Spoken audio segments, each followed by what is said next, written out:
ఆడపిల్ల మనుష్యకాంతలా ఉంది, కానీ ఆమె మనుష్యకాంత కాదు. ఎందుకని?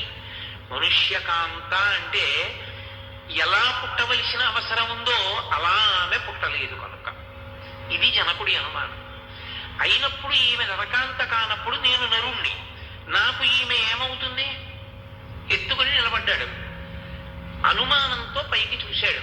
అంతరిక్షంలోంచి వాక్కు వినపడింది. సీతమ్మే చెప్పింది ఆ విషయం అయోధ్యకాండలో. అంతరిక్షేచమాగుప్త ప్రతిమా మనుషీకిల ఏమమేతన్నరపతే ధర్మేణ తనయాతవా అంది అంతరిక్షం. ఏమయ్యా, అంతరిక్షేచమాగుప్త ప్రతిమా మనుషీకిల, ఆ పైనుంచి మాట్లాడుతూ ఆమె మనుష్యకాంత కాకపోవచ్చు, మనుష్యకాంత ఎలా పుట్టాలో అలా పుట్టినది కాదు, కానీ ఆమె మనుష్యకాంతగా ఉందామని వచ్చింది. రాముడికి సీతమ్మకి శ్రీరామాయణంలో ఉన్న భేదం అది.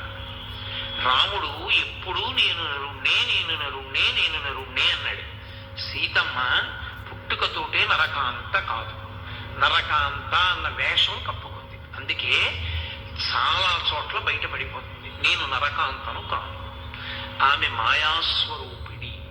మాయ పరమేశ్వరుని యొక్క అధీనమై ఉంటుంది. ఆ మాయని స్త్రీవాచకంతో సంబోధిస్తాడు. అందుకే శంకర భగవత్పాదులు